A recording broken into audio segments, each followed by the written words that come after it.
श्री सीताराम। श्रीमद् भगवद गीता अध्याय 2 श्लोक क्रमांक 41। यहाँ पर श्री भगवान कह रहे हैं बुद्धि दो प्रकार की होती है। एक व्यवसायी बुद्धि होती है और एक अव्यवसायी बुद्धि होती है। अब व्यवसायी बुद्धि से क्या अर्थ है? व्यवसायी बुद्धि वह बुद्धि होती है जिसका एक निश्चय होता है, एक उद्देश्य होता है और उस उद्देश्य के साथ ही वह बुद्धि कार्य करती है। और अव्यवसायी जो बुद्धि होती है उसका कोई एक उद्देश्य नहीं होता है, वह बहुत सारे उद्देश्यों में या बहुत सारे अर्थों में भटक जाती है। व्यवसायी बुद्धि का हम लौकिक में उदाहरण लेते हैं कि कोई भी व्यवसायी होता है वह कुछ भी करता हो परंतु वह अपने व्यवसाय पे जरूर जाता है। मान लीजिए कोई दुकान वाला है तो वह अपनी दुकान पे जरूर जाता है और अगर किसी कारणवश वह उस दुकान को उस दिन ना खोल पाए या ना जा पाए तो उसके मन में उसके दुकान का चिंतन चलता रहता है। इसीलिए यहाँ पर व्यवसायी बुद्धि कहा गया है, क्योंकि बुद्धि के पास एक निश्चय है, एक उद्देश्य है। परंतु जो ऐसा व्यक्ति है जिसके पास कोई व्यवसाय नहीं है, कोई जॉब नहीं है, तो वह दर दर इधर उधर भटकता रहता है, क्योंकि उसके पास कोई उद्देश्य नहीं है। उसको पता ही नहीं है कि उसे जाना कहाँ है, उसे करना क्या है। अब यहाँ पर भगवान कह रहे हैं व्यवसायत्मिका बुद्धि रेकेह को नंदन बहुशाखा हयंतांश्च बुद्धयो व्यवसायी नाम। तो यहाँ पर भगवान कहते हैं कि बुद्धि तो एक ही है, जबकि अगर हम देखें तो हमारे पास ज्ञान योग, भक्ति योग और कर्म योग तीन साधन है। परंतु भगवान ने यहाँ पर क्यों कहा कि बुद्धि तो एक ही है? क्योंकि इन तीनों योगों में कोई फर्क है ही नहीं। जबकि भक्ति योग के बिना तो ये दोनों सांख्य योग और कर्म योग यह दोनों ही निष्फल हो जाते हैं। अर्थात फल से तो हम खैर नहीं लेंगे, परंतु हम भक्ति योग के बिना किसी भी योग से, भक्ति योग को जब तक हम किसी भी मार्ग में समावृत नहीं करेंगे तब तक हम अपने निश्चय, उद्देश्य भगवान परमपिता परमेश्वर की शरणागति प्राप्ति नहीं कर सकते। क्योंकि अगर मैंने यह जान लिया कि मैं कौन हूँ और परमात्मा कौन है, मैं उस परमात्मा का अंश हूँ, परंतु जब तक मेरी उस परमात्मा में श्रद्धा नहीं रहेगी तब तक वह सर्वशक्तिमान परमात्मा को मैं नहीं मानूंगा, तब तक यह ज्ञान शुष्क ही रह जाएगा। और इसके लिए जानने के बाद मानने के लिए, उनकी शरणागति करने के लिए, अंशी के भेद को मिटाने के लिए, एक हो जाने के लिए मेरा पूर्णतः समर्पण होना चाहिए। और वह समर्पण भक्ति के द्वारा ही आ सकता है।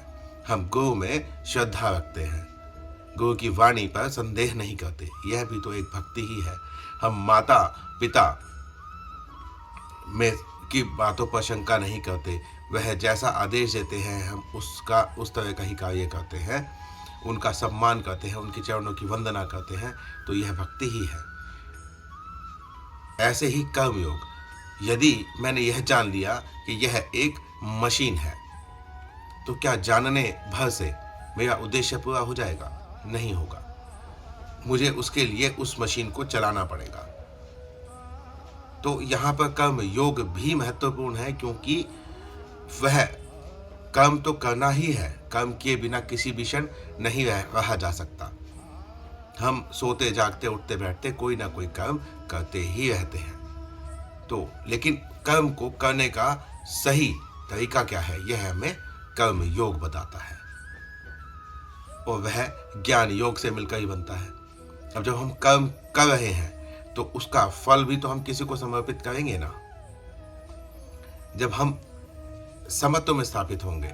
जब हम यह सोच लेंगे कि यह जो मैं कर रहा हूँ यह मेरे लिए नहीं है, बल्कि यह किसी और के हित के लिए है, मैं अपना हित सोच ही नहीं रहा हूँ, तो किसी के प्रति मेरा समर्पण होगा, तब ही तो मैं ऐसा काम कर पाऊंगा।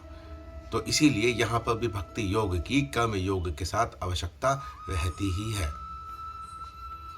और अगर हम यह कहें कि यहाँ पर पिछले श्लोक में भगवान ने कहा था कि जो सांख्य योग है वो सांख्य योग के लिए, ज्ञान योग के लिए है, और जो कर्म योग है वो कर्म योग के लिए है, ऐसे कह दिया था, तो वहां पर भगवान ने भक्ति के बारे में कुछ नहीं कहा। ऐसा प्रश्न लोग उठा सकते हैं, परंतु मैंने आपको बताया क्या भक्ति के बिना ये दोनों योग रह सकते हैं? क्या ये किया जा सकता है? नहीं किया जा सकता। इसीलिए भक्ति योग को अलग से कहने की आवश्यकता थी ही नहीं। फिर इसके पश्चात भगवान कहते हैं कि यह बुद्धि एक ही है, अनेक बुद्धि नहीं है। तो अगर एक से अधिक होती है तो अनेक हो जाती है। यहाँ पर सांख्य योग और कर्म योग को अलग अलग कहा तो ये दो हो गई, लेकिन वस्तुतः यहाँ भगवान कह रहे हैं कि यह एक ही है, क्योंकि इसमें निश्चय एक ही है। ज्ञान योग में मैं की प्रधानता होती है कि मैं ज्ञान ग्रहण कर रहा हूँ, मैं कौन हूँ, मैं अपने स्वरूप को जानना चाहता हूँ, अर्थात स्वरूप की मुख्यता रहती है। कर्म योग में भी कर्म की, कर्म फल की, उसको भगवान को समर्पित करना है, लेकिन कर कौन रहा है? मैं समर्पित कर रहा हूँ, तो वहाँ पर भी मेरी मुख्यता रहती है। परंतु भक्ति योग में सबसे पहले मनुष्य यह कहता है कि मैं ही नहीं हूँ, मैं भगवान आपका हूँ, मैं आपको अपने को समर्पित कर रहा हूँ। तो जब भगवान को अब मैंने समर्पित कर दिया, फिर चाहे मैं ज्ञान लूँ और चाहे मैं कर्म करूँ, वो तो सब भगवान का ही है। तो उसमें मैं की मुख्यता नहीं रहती है, उसमें घमंड, अभिमान आने के संभावना नहीं रहती है कि यह कर्म मैंने किया तो मैं भगवान को समर्पित कर दूंगा। यह कर्म योग है। मैं क्या हूँ, मैं ये जान रहा हूँ, ब्रह्म क्या है, भगवान क्या है, मैं उसे जानने का प्रयास कर रहा हूँ। तो कौन प्रयास कर रहा है? मैं प्रयास कर रहा हूँ। परंतु जब हम भक्ति योग में इन दोनों योगों को मिला लेते हैं तो यह एक बुद्धि हो जाती है, जिसका उद्देश्य सिर्फ परम पिता परमेश्वर है। उसके अतिरिक्त किसी और की सत्ता है ही नहीं। ना यहाँ पर संसार है, ना यहाँ पर संसार का से जुड़ा हुआ कोई साधन है, ना यहाँ पर कोई और आवश्यकता है। सब कुछ भगवान ही है। जहां भी देखेंगे भगवान ही दिखाई देगा, तो अपने आप ही कर्म सुधर जाएंगे। इसलिए भगवान कहते हैं कि यह एक ही बुद्धि है। अव्यवसायित्मका बुद्धि जो होती है वह अनेक शाखाओं वाली, अनेक उद्देश्यों वाली होती है। इसीलिए वह बुद्धि सही नहीं होती है। उसको बुद्धि नहीं, उसको कुबुद्धि कहा जाता है। जैसे हम बहुत सारे लोगों को देखते हैं कि कोई ऐसा व्यक्ति है जो मान लीजिए हनुमान जी की आराधना करता है, पूजा करता है, परंतु हनुमान जी से उसने जो चीज मांगी, जो वस्तु उसने हनुमान जी से मांगी, वह हनुमान जी ने उसे नहीं दी, क्योंकि वह उसका पात्र नहीं है। परंतु यहाँ पर जो व्यक्ति होता है वह यह सोचता है कि हनुमान जी में वो वस्तु देने का सामर्थ्य नहीं है, तो वो शंकर जी के पास चला जाएगा, फिर वो राम जी के पास जाएगा। ऐसे करते करते वो 5-10 अलग अलग भगवान अपनी बुद्धि से बना रहा है, क्योंकि वैसे तो वस्तुतः तो भगवान एक ही है। आप चाहे हनुमान जी को माने, चाहे राम जी को माने, चाहे शंकर जी को माने, चाहे कृष्ण जी को माने, चाहे राधा जी को माने, चाहे गणपति जी को माने, सब एक ही हैं। परंतु उसने अपनी बुद्धि से उनमें भेद कर दिया है कि यह बड़े हैं, यह छोटे हैं। इसीलिए वो इधर से उधर घूम रहा है। और इसके पश्चात भी ऐसा इस लौकिक जगत में देखने को मिलता है कि वह सनातन धर्म को छोड़कर ही मस्जिद मजारों पे जाना शुरू कर देता है। वह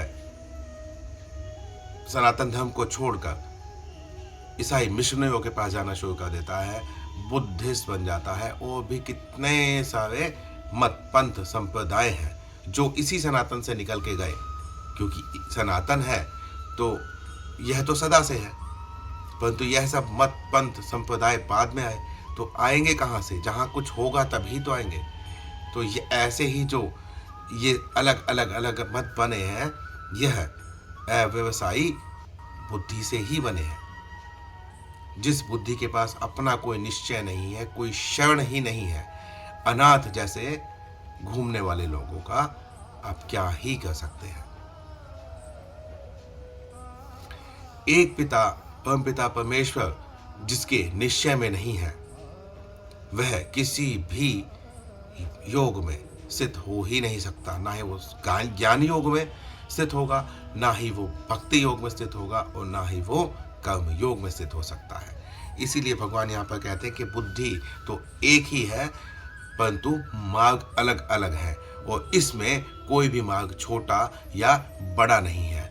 इन मार्गों का उद्देश्य एक ही है। एक छत की 10 सीढ़ियां बना दी जाए अलग अलग अलग अलग, तो हर व्यक्ति अलग अलग सीढ़ी से चढ़ के पहुंचेगा कहाँ? उसी छत पर ही तो पहुंचेगा।